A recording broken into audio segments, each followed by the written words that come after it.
dia.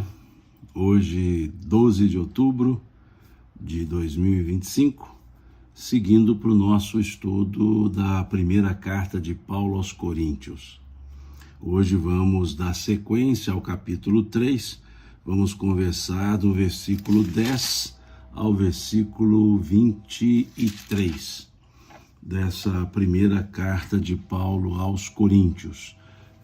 Já estamos estudando há um certo tempo e hoje vamos dar sequência, nesse nosso estudo, como fazemos sempre não é bem a palavra, fazemos aos domingos, porque alguns eu não consigo, por coincidência de agenda. Mas sigamos então com o nosso estudo.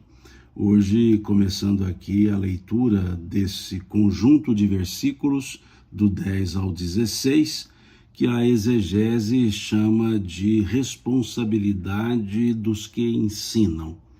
Aqui Paulo vai falar da importância daqueles que ensinam, mas ao mesmo tempo a responsabilidade que esses também têm que ter em relação ao ensino, em relação àquilo que se fala. Então aqui vamos ver o que Paulo vai nos trazer. A partir do versículo 10 ele diz: segundo a graça de Deus que me foi dada, lancei o fundamento, como prudente construtor, e outro edifica sobre ele. Porém, cada um veja como edifica, porque ninguém pode lançar outro fundamento além do que foi posto, qual seja Jesus Cristo. Contudo, se o que alguém edifica sobre o fundamento é ouro, prata, pedras preciosas, madeira, feno, palha, manifesta se tornará a obra de cada um, pois o dia demonstrará por que está sendo revelada pelo fogo, e qual seja a obra de cada um, o próprio fogo provará. Se permanecer a obra de alguém sobre o fundamento, se permanecer obra de alguém que sobre o fundamento edificou, esse receberá galardão. Se a obra de quem se queimar, sofrerá ele dano, mas esse mesmo será salvo, todavia, como que através do fogo. Não sabeis que sois santuários de Deus e que o Espírito de Deus habita em vós? Se alguém destruir santuário de Deus, Deus o destruirá, porque o santuário de Deus que sois vós é sagrado. Esse é o conjunto de versículos aqui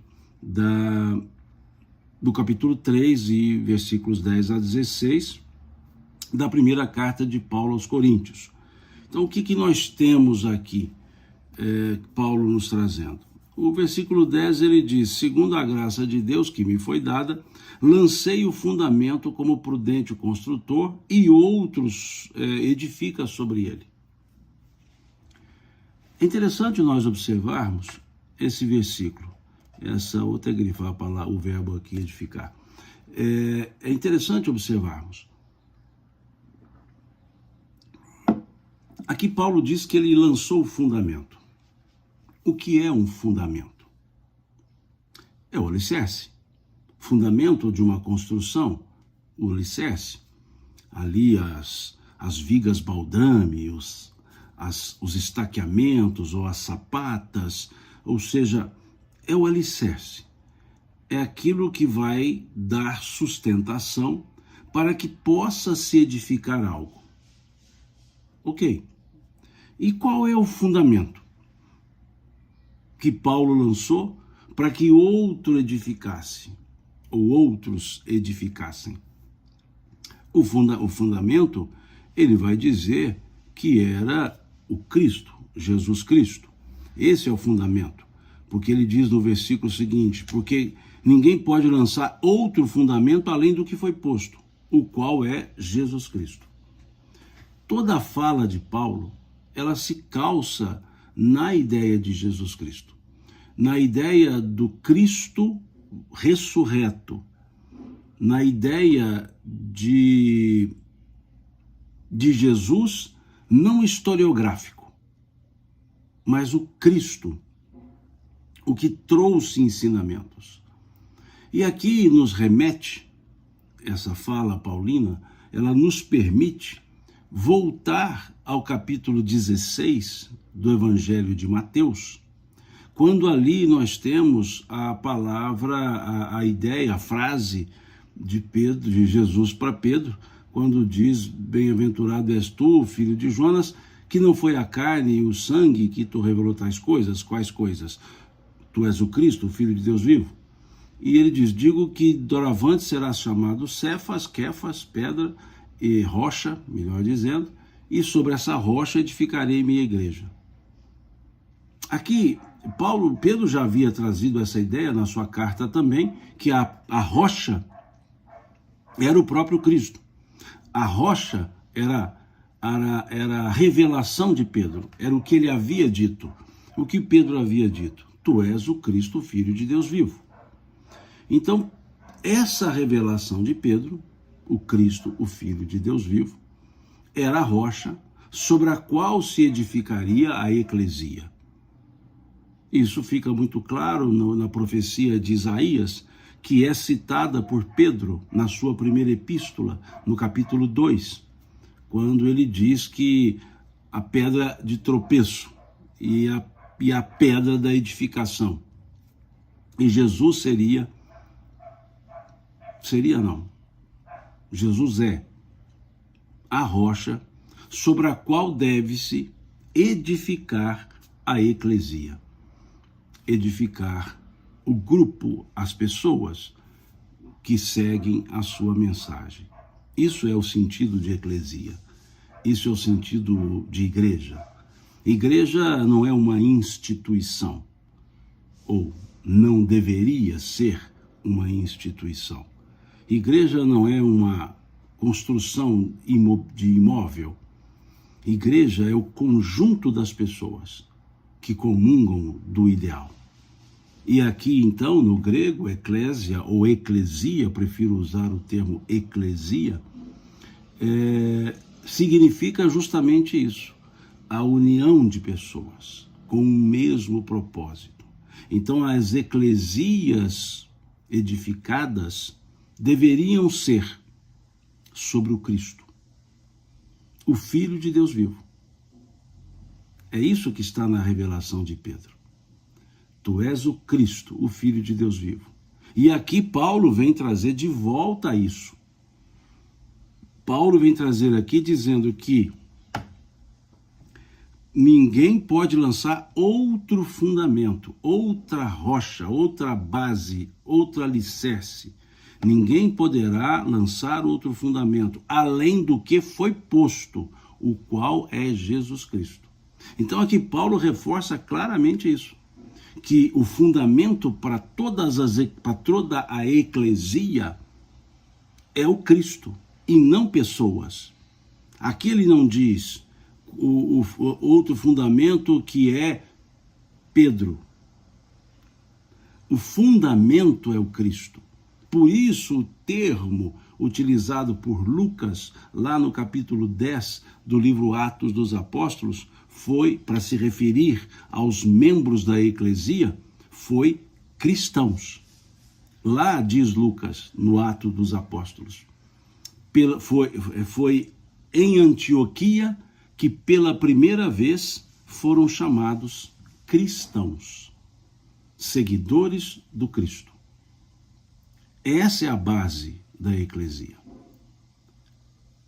É isso que Paulo está aqui colocando. Voltemos. Segundo a graça de Deus que me foi dada, lancei o fundamento como prudente construtor, e outro edifica sobre ele. Porém, cada um veja como edifica. Aqui é um alerta. Porque ninguém pode lançar outro fundamento, além do que foi posto, o qual é Jesus Cristo. Ponto. Ponto. E aí, nós temos que avaliar a estrutura das eclesias. Por isso que ele diz aqui, cada um veja como edifica. Não é um Cristo segundo cada pessoa. Não é um Cristo historiográfico. é o Cristo mensageiro. É o Cristo, no sentido estrito da palavra, do significado da palavra, ungido, o esperado, o desejado de todas as nações, como diziam os profetas. O Machia, como diziam os hebreus, o Machia ou o Messias, é essa figura. E essa figura, ela não é controversa. Controversos são os estudos que buscam elementos historiográficos desnecessários. Por exemplo, controversas são as discussões sobre se Jesus tinha irmãos ou não tinha irmãos. Controversos ou controversas são as falas que tentam dizer o nascimento foi excepcional ou natural. Controversas são as falas que trazem a ideia de Jesus nasceu em Belém ou Nazaré. Jesus viveu 33 anos, ou 36, ou 38. Jesus, o marco é o 0, o ano do nascimento de Jesus, ou é -6? Isso não é buscar o fundamento. Não é se Jesus derrogou leis naturais ou não, ou seja, fez milagres ou não, no sentido de derrogação das leis naturais. O fundamento não é se Jesus previu ou não previu o final dos tempos, ou os finais, no plural, dos tempos, no sentido de constância, que está lá, capítulo 24 do Evangelho de Mateus. O fundamento não está nas questões que dogmatizaram se há trindade, se não há trindade, se é trieísta, né? Trideísta, melhor dizendo, ou não. O fundamento está nos ensinamentos que Jesus trouxe. Talvez as pessoas mergulhem muito nesses elementos historiográficos, míticos, mas não mergulham efetivamente nos ensinos que o Cristo trouxe. Mergulham nos aspectos da teologia dogmática, mas esquecem-se de mergulharem nos ensinos morais. Por exemplo, amai-vos uns aos outros. Por exemplo, amai os vossos inimigos, bendizei os que vos maldizem, fazei o bem aos que vos odeiam, orai pelos que vos perseguem e vos caluniam, para que sejais chamados filhos do vosso Pai que está nos céus, que faz com que o seu sol se levante sobre maus e bons, e a chuva desça sobre justos e injustos. Pois se amardes somente os que vos amam, que fazeis demais? Não fazem assim os publicanos, os gentios? Se saudardes somente os que vos saúdam, que fazeis de especial? Não fazem assim os gentios, os publicanos? Sede, pois, vós perfeitos, como perfeito é o vosso Pai que está nos céus. Vejamos que primor de ensinamento. Capítulo 5 do Evangelho de Mateus, Sermão do Monte. Que primor de ensinamento. É isso que nós devemos buscar como fundamento. Um novo mandamento eu vos dou, disse o Cristo, que vos ameis uns aos outros como eu vos tenho amado. Nisto todos conhecereis que vós sois meus discípulos, se vos amardes uns aos outros. Vós sereis meus amigos, se fizerdes o que vos ensino. Já não mais vos chamo servos, porque o servo não sabe o que faz o seu senhor. Tenho-vos chamado amigos, pois tudo quanto aprendi do meu Pai vos tenho dado a conhecer. Não se turbe o vosso coração. Credes em Deus, crede também em mim. Na casa do Pai há muitas moradas, se assim não fosse, eu já vô-lo teria dito. Tenho-vos dito isto para que em mim tenhais paz. No mundo tereis aflições, mas tende bom ânimo, eu venci o mundo. Não vos deixareis órfãos. Quantos ensinos, quantas palavras. Eu sou o bom pastor. E o bom pastor conhece as suas ovelhas. E as suas ovelhas seguem a sua voz. Eu vim para que todos tenham vida e a tenham em abundância. Vinde a mim, todos vós que estáis cansados, fatigados, e eu vos aliviarei. Tomai sobre vós o meu jugo, e aprendei de mim, que sou manso e humilde de coração, e encontrareis refúgio para as vossas almas, pois leve é o meu fardo, suave é o meu jugo. Esse é o fundamento que Paulo colocou aqui. O Cristo. O Cristo. Esse é o fundamento. E aí então ele deixa a observação. Porém, cada um veja como edifica. Cada um veja como edifica. Em outras palavras, cada um se responsabilizará por aquilo que ele diz ensinar. Para falar dos evangelhos, nós temos que ser um pouco João Batista, como disse João a respeito de Jesus quando o atende no Jordão. João, o Batista, vira-se para os seus discípulos, olhando para Jesus e diz: é necessário que ele cresça e eu me diminua. Quando vamos falar do Cristo, quando vamos falar dos evangelhos, é necessário que nós nos diminuamos para que o evangelho cresça. É necessário que diminuamos o personalismo para que a mensagem do Cristo cresça. Assim nós estaremos seguindo, ou melhor, nos colocando sobre os fundamentos. Doutora Marlene, querida amiga,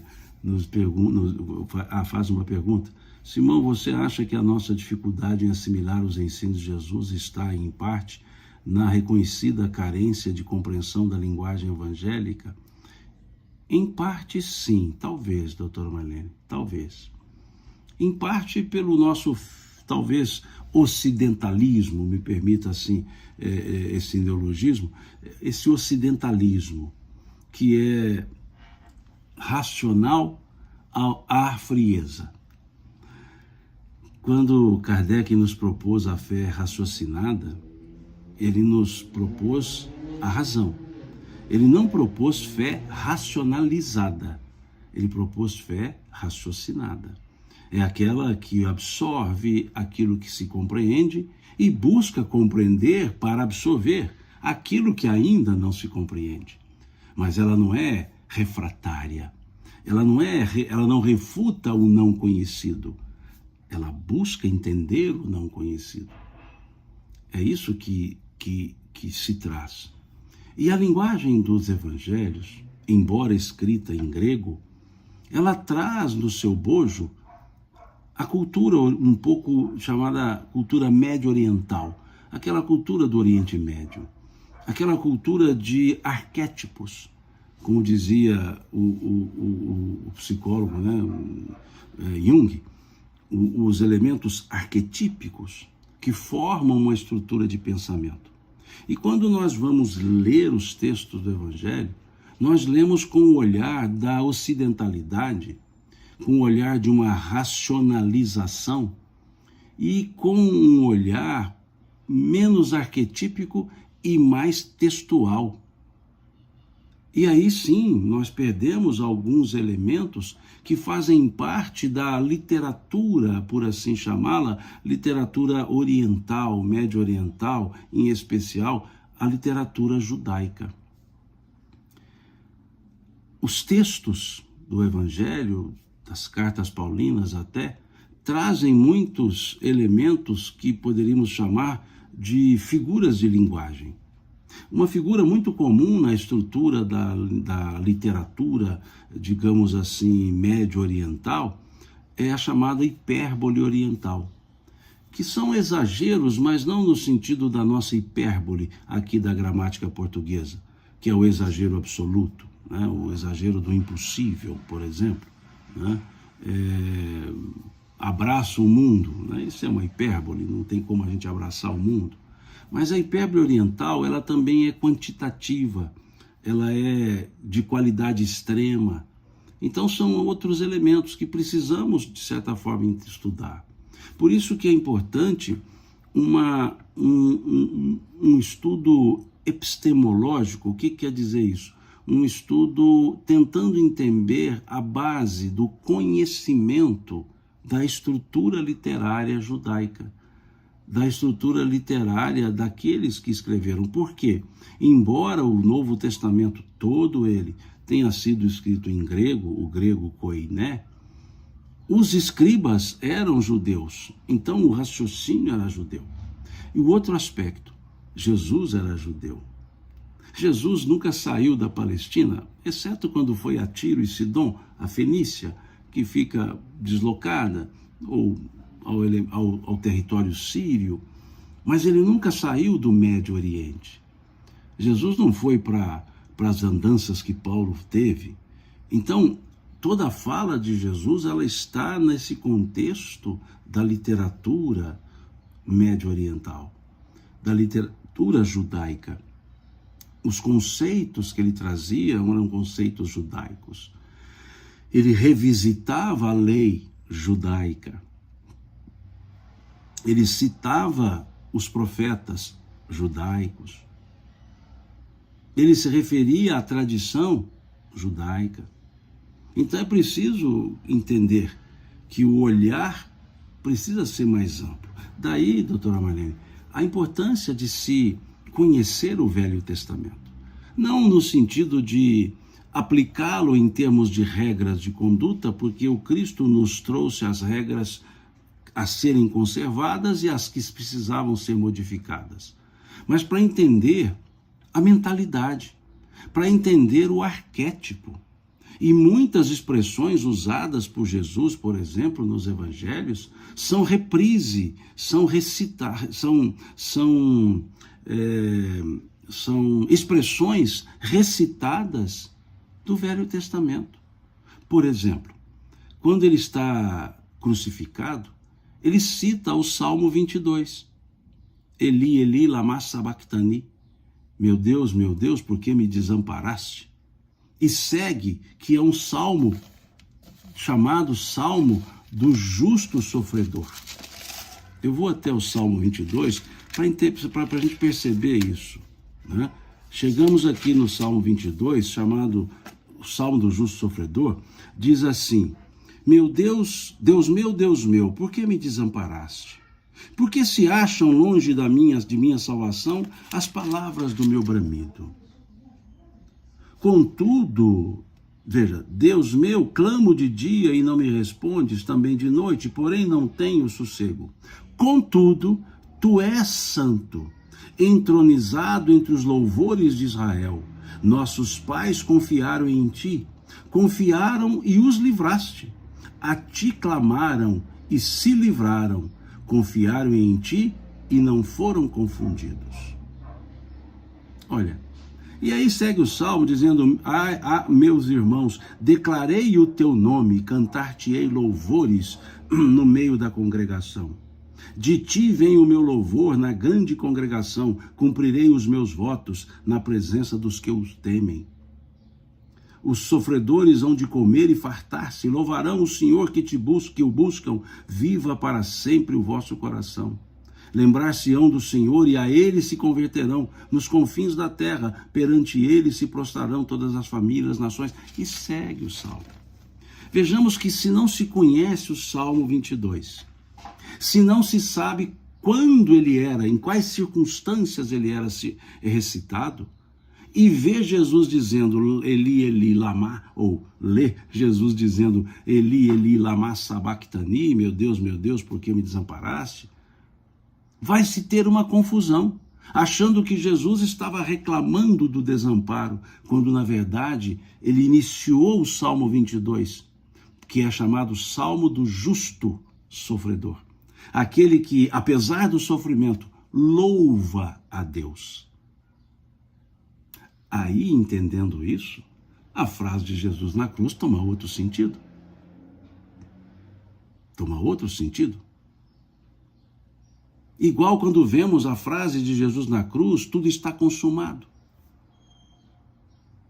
E aí, sem entender a lógica da palavra, da tradução, a palavra grega tetelestai, que é a palavra grega tetelestai, que significa a dívida está paga. Não é está consumado de terminei o serviço. Porque ele não terminou o serviço, ele disse, estarei convosco até a consumação dos séculos. Tetelestais, tudo está consumado, quer dizer, cumpri o que tinha que ser cumprido no sentido de quitei, a dívida está paga. Que dívida? Dele? Não. Da própria humanidade, no aspecto de o que eu deixei de ensino é suficiente para pagar a dívida. O que eu deixei de ensino. Então, doutora Marlene, veja o quão importante entender os contextos, para que de fato o estudo seja verdadeiro e não seja um achismo, uma interpretação, digamos, expansiva e que possa corromper a estrutura do próprio texto. Então, achei bem apropriada a sua observação, doutora Marlene, porque ela vem ao encontro do que Paulo está dizendo aqui. Cada um veja o que edifica. Ou seja, a base é Jesus, o Cristo. Agora, o que nós vamos edificar, a responsabilidade é nossa. Posso construir uma parede sólida também sobre a base sólida, mas posso construir uma parede frágil sobre base sólida. Posso construir paredes de pau, de palha, que o fogo queima, como está dizendo aqui na carta paulina. E posso construir paredes de pedra sólida. Então depende de quem edifica. E aqui o que vem edificando é no sentido de o que se faz com o ensino que o Cristo nos trouxe. Como se leva o ensino que o Cristo nos trouxe. Como tem uma outra carta de Paulo, agora me fugiu se aos Filipenses ou Colossenses, se tua tarefa é ensinar, haja dedicação ao ensino, dizia ele. Acho que aos Filipenses, acho. Ele dizia isso, se tua tarefa é ensinar, haja dedicação ao ensino. Ou seja, estude antes de ensinar. Busque os fundamentos seguros antes de passar para frente. Diminua-se para que o evangelho cresça. Diminua-se para que o texto cresça, o texto floresça. Então, é importante nós percebermos isso. Cleuzeni faz um comentário sobre o livro, o que eu escrevi por último. Obrigado pelo comentário, Cleuzeni. Muito obrigado. E vamos seguindo aqui, deixa eu ver se tem mais alguma observação. Aqui, Luciana diz, por isso Cristo ensinava em parábolas, é difícil interpretar as escrituras com o olhar de hoje. Boa observação, Luciana. Jesus explicou por que ele falava por parábolas. Ele disse, porque eles vendo não veem, ouvindo não ouvem. Esse ver e não ver, ouvir e não ouvir, também nos leva ao profeta Isaías. Ele falava isso sobre ouvidos de ouvir, bocas, né, olhos de ver e ouvidos de ouvir. Veja que Jesus também tira essa expressão lá dos profetas. Jesus era intimamente ligado com a cultura judaica para melhorar o entendimento sobre ela. Como ele mesmo disse, eu não vim destruir a lei, mas dar-lhe o verdadeiro cumprimento. Então Jesus ele não era um rebelde sem causa, né? Ele disse, eu não vim destruir a lei, mas dar-lhe o seu verdadeiro cumprimento. Eu perdi o seu comentário aqui, Luciano. Sim, achei. E então ele explicou que falava em parábolas. Agora observemos que para interpretar ou para entender as palavras, precisamos entender com quem ele falava e os objetos que ele pôs na parábola. Por exemplo, Se olharmos o capítulo 13 do Evangelho de Mateus, nós veremos um conjunto de parábolas que a exegese chama de parábolas do reino. Porque todas elas falam do reino de Deus. Mas dependendo de com quem ele falava, ele usava os elementos de conhecimento daquelas pessoas. Por exemplo, ele falava com pescadores. Então ele disse: o reino de Deus é semelhante a um homem que foi ao mar e jogou as redes, e pegou peixes grandes e pequenos. E seguiu a parábola. Ele falava com agricultores, ele então disse: o reino de Deus é semelhante a um homem que semeou a boa semente. E à noite veio o inimigo, semeou o joio, etc. Quando ele falava com comerciantes, ele disse: o reino de Deus é semelhante a um comerciante que encontrou uma pérola. E sabendo o valor daquela pérola, vendeu tudo que tinha e comprou aquela pérola. Ele falava com as mulheres que cuidavam dos afazeres de casa, ele disse: o reino de Deus é semelhante a uma mulher que fez a massa, pôs 3 medidas de farinha, 1 medida de fermento, o fermento levedou a massa e a massa cresceu. Então ele falava na linguagem que as pessoas entendiam. Percebamos que nessas 4 parábolas, ele falava uma coisa só. Vejamos, onde se pesca um peixe? Dentro da água. Onde se planta uma semente? Dentro do suco. Onde se encontra uma pérola? Dentro de uma ostra. Onde o fermento age? Dentro da massa. Então ele falava de 4 formas diferentes uma mesma coisa, que o reino de Deus tem um caráter interior. Dentro, dentro, dentro. Então percebamos que ao observarmos o contexto, com quem ele fala, o que ele ensina, nós vamos entender por que ele usou aquele tipo de parábola. Então não é uma questão, digamos, de difícil interpretação. É que para entender um texto, nós temos que entender o contexto. Quem escreveu, quando escreveu, onde escreveu, para quem escreveu, como escreveu. É importante entender isso, para que possamos extrair aquilo que o apóstolo Paulo chamava de espírito da letra. Quando ele disse: vós sereis chamados a um novo ministério, não mais ao ministério das letras, mas ao ministério do Espírito, pois as letras matam e o Espírito vivifica. Então não é um abandono das letras, é retirar, extrair o espírito da letra.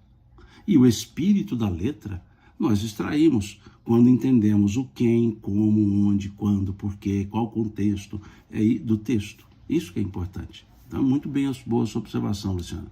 Deixa eu ver se tem mais observação aqui. Não, beleza. Acho que não tem mais. Adriana Bacarim dando bom dia. Bom dia, Adriana, amiga querida, companheira de estudo lá do livro Primícias do Reino, que estamos fazendo às terças-feiras, não sequenciadamente, toda terça, e é uma companheira com quem eu aprendo muito nessas lives de estudos que nós estamos fazendo em conjunto do livro Primícias do Reino. Muito bem. A última que nós fizemos, se eu não estou enganado, a idade aqui já não ajuda muito, acho que foi sobre Zaqueu, não é, Adriane? O que nós fizemos por último, sobre Zaqueu. Muito interessante, companheira de estudo. Aqui a Vera traz uma frase interessante: a base é Jesus, o que vamos edificar é responsabilidade nossa, sempre. Perfeito, Vera. É isso que Paulo disse aqui, você arrematou. Escutei a voz da minha netinha aqui, chegou aqui em casa. Estou ouvindo a vozinha dela ali. Ouviram a vozinha dela? Aí o semblante já vira semblante de avô, ele já fica todo meloso aqui. Aqui o Jorge diz assim, interessante, mesmo tentando estudar, ainda dependo muito de vocês. Não, na verdade, todos nós dependemos de todos nós, viu, Jorge? De certa forma, todos nós somos ignorantes em alguma coisa. Eu preciso muito das pessoas para me orientarem também. E preciso muito dos livros para me orientar. Preciso muito dos estudos, muitos coletivos para me orientar. Então, todos nós precisamos de todos nós. É até o intuito desse nosso estudo. Embora seja um monólogo verbal, nós temos um diálogo. Eu falo, vocês escrevem. Então, nós vamos também dialogando e construindo um conhecimento. Então é sempre útil uma eclesia, grupo de pessoas, né? E aqui vamos seguindo. A doutora Marlene, ok, concordando com a ideia de compete a cada um. Adriane traz uma observação interessante: compreender e após sentir, praticar, muito, é justamente isso, né? Agradeço aqui a Eulari, fica emendado o nome, Eularissa Neiva, pelo comentário sobre o livro, muito obrigado. Aqui ela também diz: não temos nenhuma referência a esse assunto na doutrina. Temos. O Evangelho segundo o Espiritismo, Eula, eu vou chamar de Eula, me permita, porque o nome está todo emendado. O Evangelho segundo o Espiritismo traz essa característica. Vejamos, Kardec, quando lança o livro, a estrutura do livro, ele coloca uma introdução ampla, bem longa, falando dos costumes do povo, falando dos partidos políticos que eram religiosos do povo, né? Trazendo elementos da filosofia platônica, porque tem muito a ver o pensamento, a estrutura dos evangelhos. Depois ele traz uma estrutura de capítulos com análise própria, instrução dos espíritos. Então, sim, nós temos referência na obra espírita, inclusive nas chamadas obras básicas, que é o Evangelho segundo o Espiritismo. No Livro dos Espíritos, nós temos citações que nos levam a algumas partes do Velho Testamento. Por exemplo, a questão 295 do Livro dos Espíritos nos sugere estudar os Salmos. A questão 122 traz uma alusão ao mito, parábola, da criação, lá do Gênesis. A última questão do Livro dos Espíritos, a 1019, também nos leva ao mito, à parábola do Velho Testamento, do paraíso perdido. Então, nós temos sim, e temos estudiosos espíritas que trazem estudos calçados na estrutura dos evangelhos, não numa forma religiosa igreja, no sentido doutrinação religiosa, mas estudos que eu chamaria de estudos filosóficos comportamentais dos textos do Evangelho, né? E aqui posso citar, por exemplo, o querido amigo Arthur Valadares, o querido amigo Haroldo Dutra, o querido amigo Aloísio Elias, e vários outros, me veio os nomes aqui de imediato, né? Que trazem essas percepções.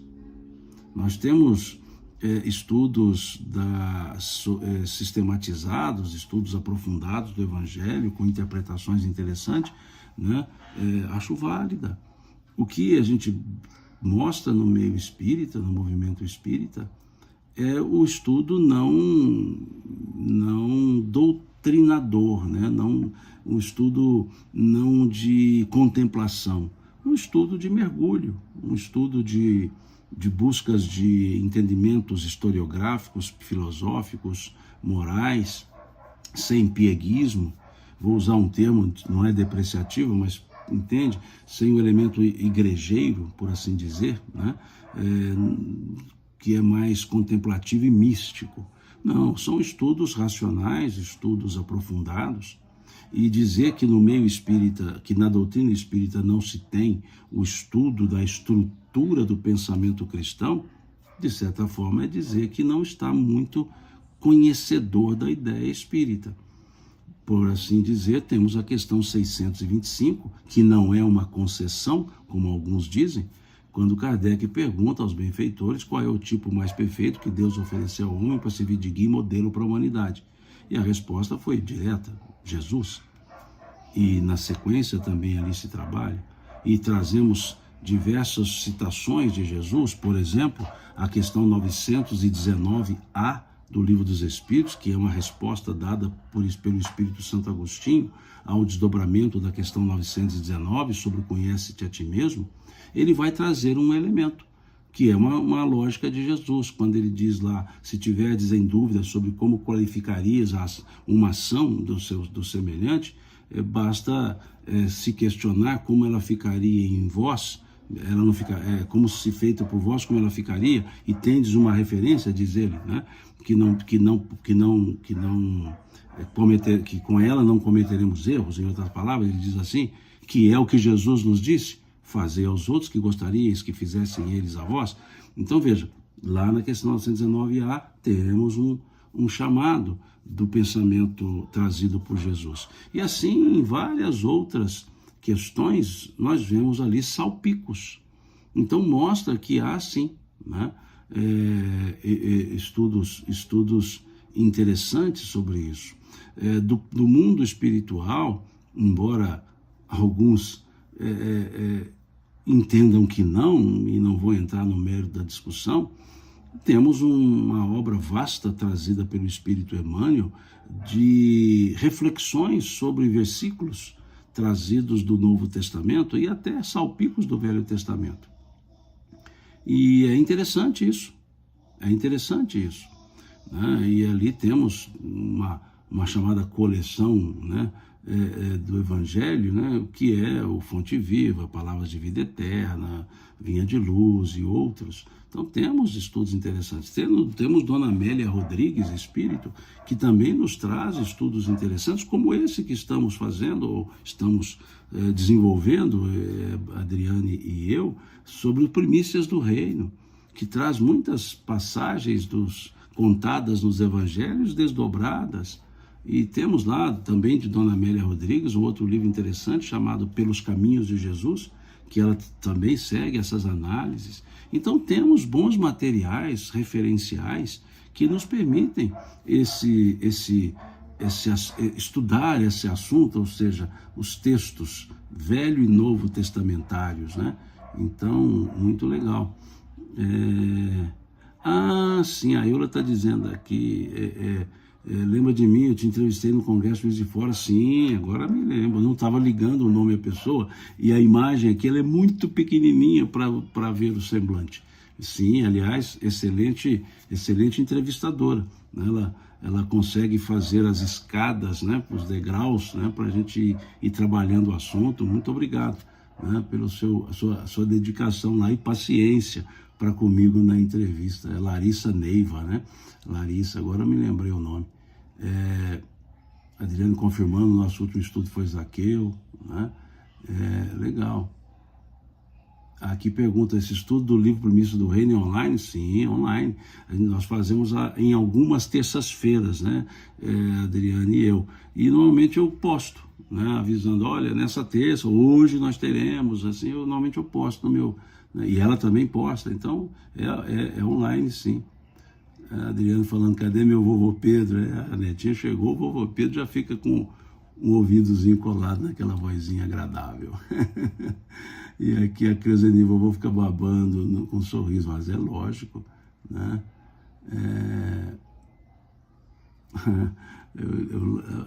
A Larissa pede para fazer um vídeo comentando, tocando em frente, já tem isso no YouTube, viu, Larissa? Ok. Acho que são os comentários já, senão não nos seguimos com isso tudo. Aqui a Adriana acrescenta, óbvio, né? O professor Severino, o Jorge Elarra, o Álvaro Mordecai, né? Ela acrescenta aqui. Então, sim, é que eu disse, são muitos nomes, por isso que eu falo, o movimento espírita tem muitos, porque me veio aqui os mineirinhos mais próximos, né? O Aloysio aqui de Uberaba, o Arthur que é aqui de Patrocínio, mora em São Carlos, o Haroldo que é aqui de BH, aliás, morava em BH, hoje está nos Estados Unidos, né? Então vieram esses aqui, mas Jorge o Jorge, além do conhecimento espírita, ele tem uma vivência muito interessante, pois a mãe comunga do judaísmo, a origem é judaica, né? O Elarra está claro aí, vem da origem judaica, então ele tem uma vivência interessante e um histórico de vida muito interessante, transitando do judaísmo, passando pelo uma das escolas cristãs do pensamento e entrando na outra escola cristã do espiritismo. Muito interessante, né? O Álvaro também, a mesma coisa, de família judia, de muito conhecedor, né? Da língua hebraica, inclusive, né? Então aqui, veja quantas pessoas nós temos, né? Bem lembrado pela Adriane, bem lembrado mesmo. E assim vai, né? Deixa eu terminar aqui com os comentários, agora voltemos. Então, é importante voltarmos aqui e entendermos a responsabilidade daqueles que se dedicam a falar do Evangelho, a falar do Cristo.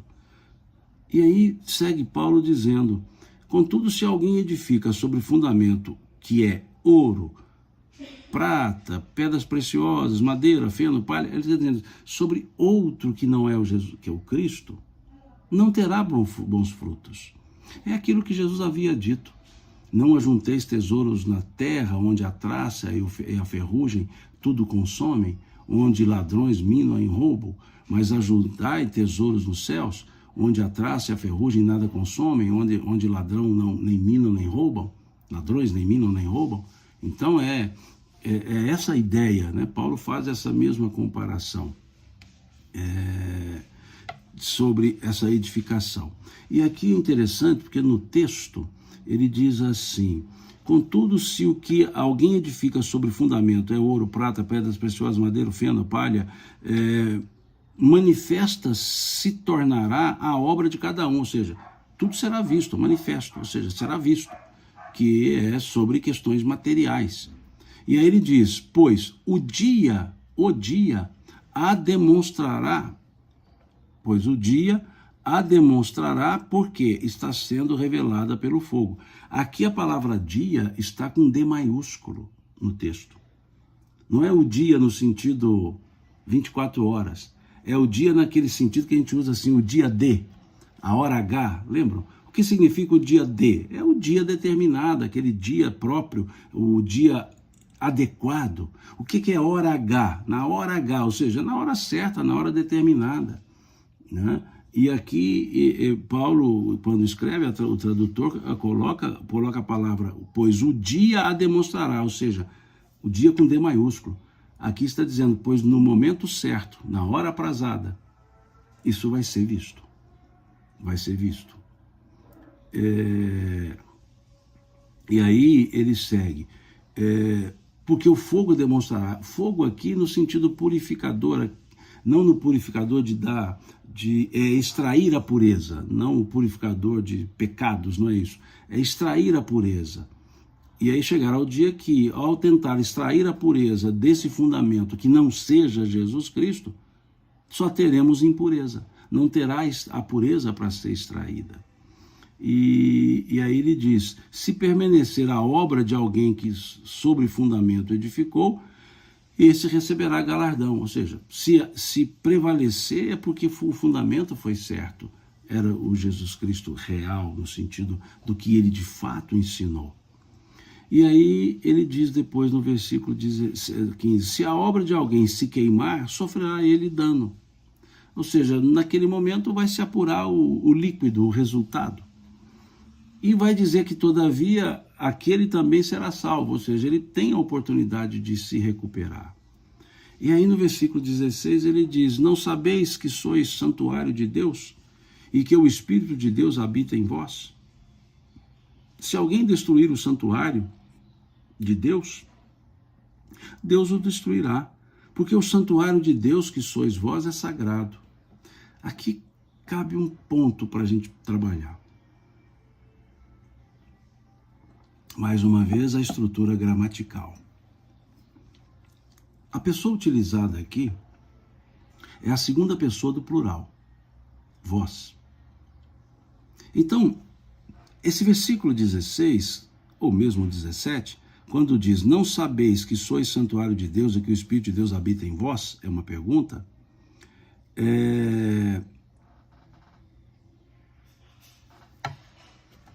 ele está aqui trabalhando com a coletividade. Por isso, ele não disse, não sabes que és santuário de Deus e que o Espírito de Deus habita em ti?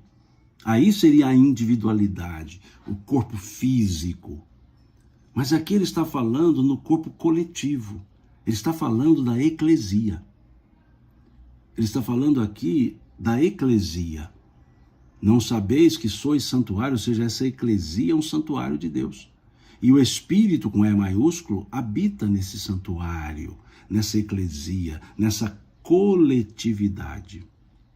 Formamos nós todos um corpo coletivo.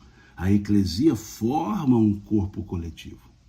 Então, esse versículo, ele pode também ser olhado no sentido de que nós, pessoas individualizadas, somos um templo.